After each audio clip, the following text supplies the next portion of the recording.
Hi everyone, and welcome to Almost Cancelled. I'm Peter, and I'm joined with Connor. Hey, Ron. We're going to talk about Better Call Saul, Season 2, Episode 2. The title of the episode is Cobbler, and full spoilers for the episode as always.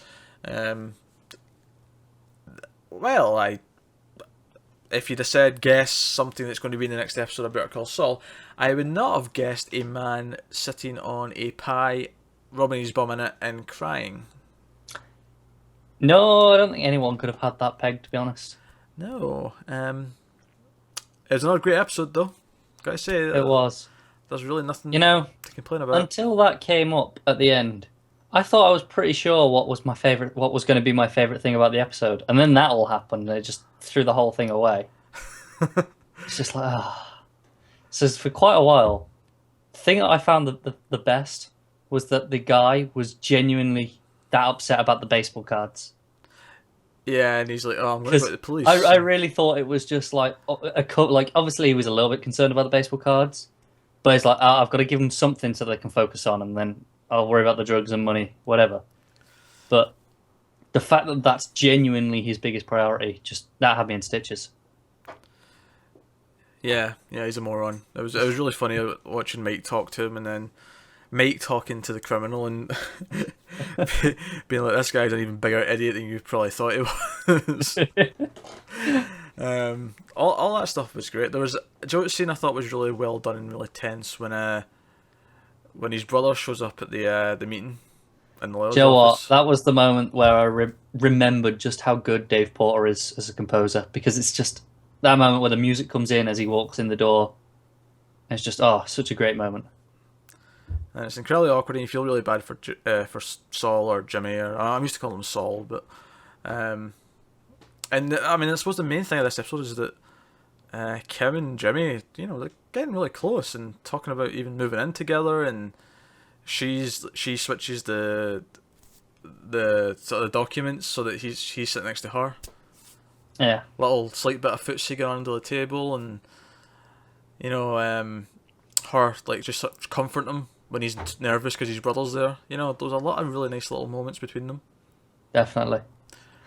Really good But then stuff. you can see at the end, I feel like you can see the direction where this is going with them. Because obviously it's not gonna, we know it can't last. Yeah, we know it's ultimately doomed.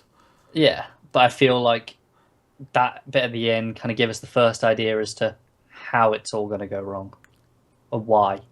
I I actually thought even before that, this is going to sound insane almost, but I think the metaphor that summed up this entire show was the cup not fitting in the cup holder.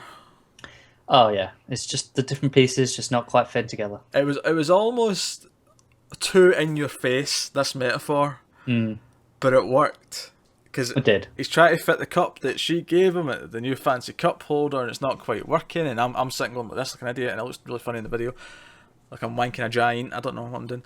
I want to And use two hands for that. yeah, probably. At least fondle the balls with it. And that's not getting to. I've got enough pie fetish things going on later. Let's not talk about giant hand jobs. It was a really good scene. It was one of those little things that Breaking Bad used to do, and obviously similar people behind it. Better Call Saul's doing the same thing, where you get these little metaphorical moments that just they're obvious enough that you get them, but they're not like silly. They don't feel pretentious. No, they work in context, but there's an Yeah. underlying meaning there as well. It's really well written. That's basically what that is. It's fucking good writing because you're not sitting Yeah. going, "Oh, they're trying to shoehorn in this stupid, Yeah, because meaning into it it." just feels natural. Yeah. Um, yeah, even the rest of that scene when he's all the Asian ladies that work at the salon are all impressed with his new car, and he's upgrading and the old piece of junk's, going away. Like, that's really great stuff. But you mentioned the final scene, and actually, first and foremost, I really wanted some cream pie after this because Yeah, I'm not sure what that says about us, but really, the fact that we hear about this entire thing and we're like, I want some pie. I really wanted some pie at the end of this. It looks so nice.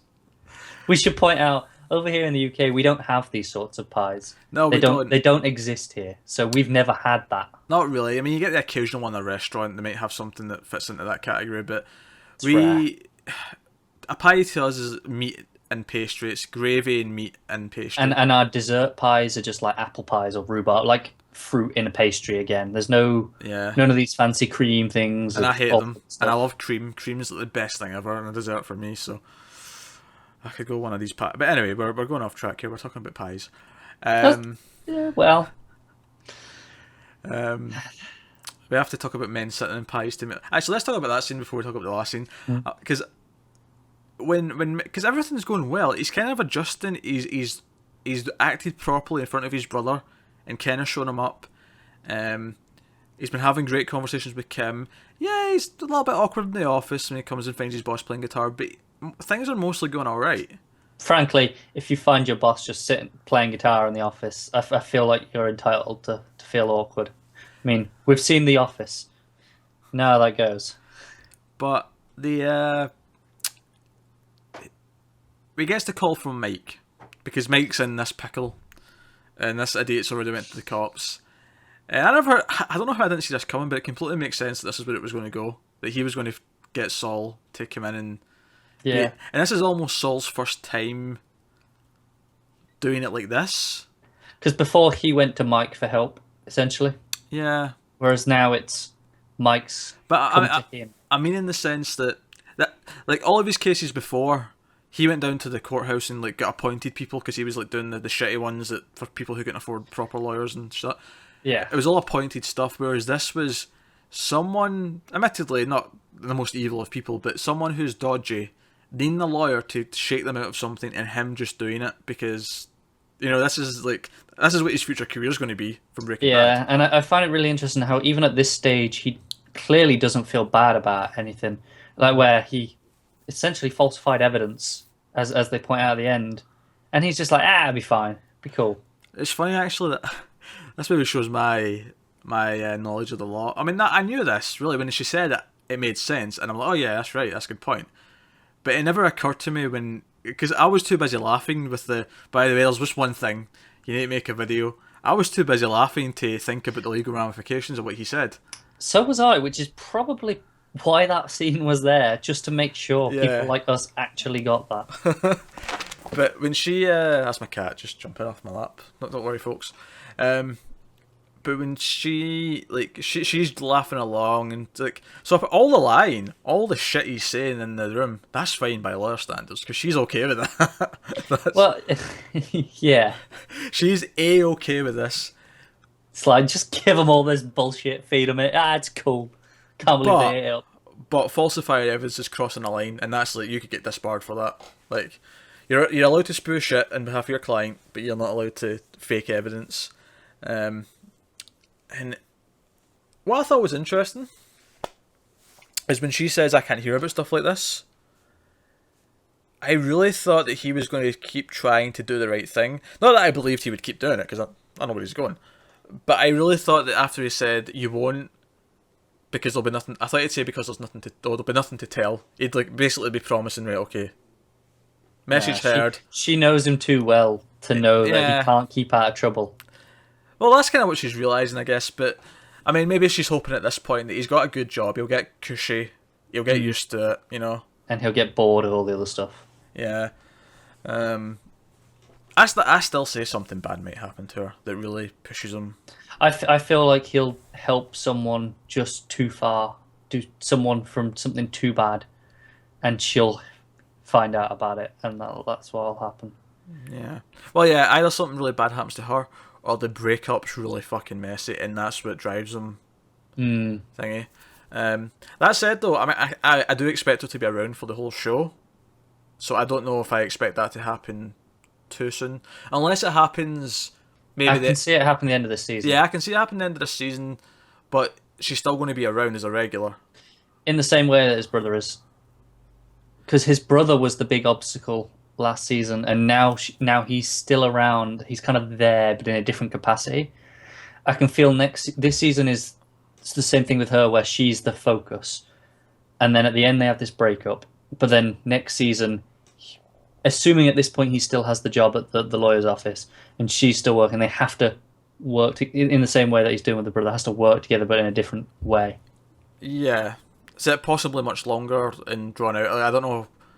I expect her to be there for the whole show if she doesn't get offed at some point because Yeah. Sam. But I expect her to be there for the whole show, and if they do this whole bad breakup at the end of this season, which I agree, given that what the show is about right now and them finally getting together, it makes sense that would be the end of this season.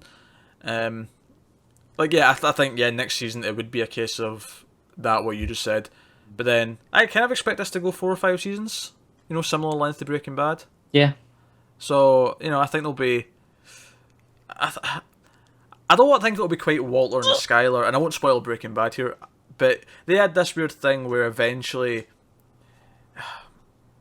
like, they still had this kind of weird understanding, and there was still like a constant relationship there. I can almost see her not being comfortable with what he does, but at some point needing him.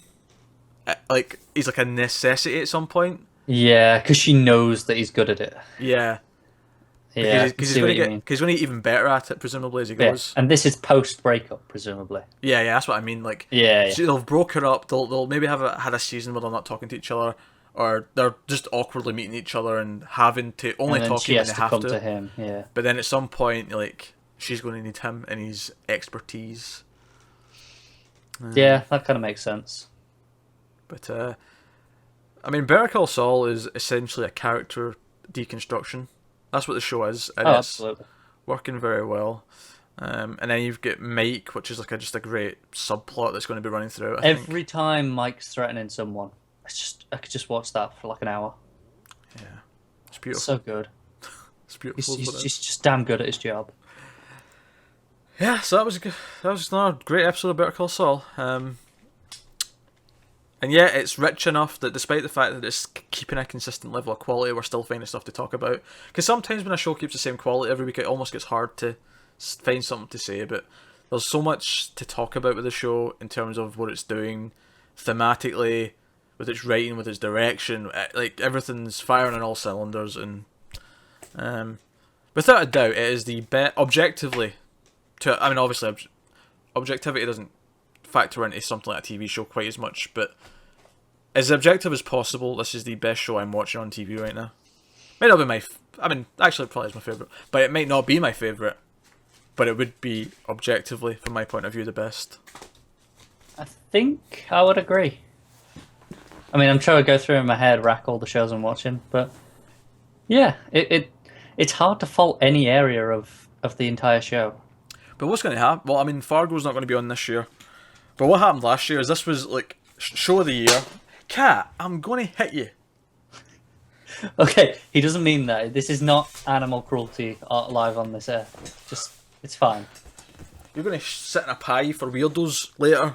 I'm going to make some money off cat videos. Sounds highly illegal. Tons of people have cat videos on the internet. Yes, but not abusing the cats. It's not abusing. It's pie. Anyway, what was I saying? Yeah, what happened last year was Better Call Saul was in like February, March time, just like it is now, and we were like, "Oh, this is amazing." You weren't on the show at that point, but we were like, "This is amazing." I agreed nonetheless. And we're like, "Oh, that's probably going to be the best of the year. It's fantastic." And then Mr. Robot hit. No, before that, April hit, and we had Daredevil. Daredevil, yeah, we had Daredevil. Then we had Mr. Robot, and then Fargo ended up being like shit good. And I'm not actually saying they're all better than Better Call Saul. I'm saying that there's an argument to be made for all those from last year. Competition was fierce. This year, I think we're going to have a similar thing. There's no Fargo, but Mr. Robot's going to be back. Daredevil, of course, is hitting next month, so... We presumably got Luke Cage towards the end of the year. Yeah, very possibly so. I feel like competition is once again stiff. It's actually a pretty decent time to be into TV right now. To be into good TV. And to pass time between all those, we have superhero stuff to kill time with, if you like that sort of thing. And we do, for the most part. We do. It's good. Unless it's Arrow. It's just not the same level as good. Yeah. Yeah, that's true. I mean, Daredevil's superhero as well, but I mean, it's Netflix superhero. It's kind of on a different scale, isn't it? Yeah, it's another little step up.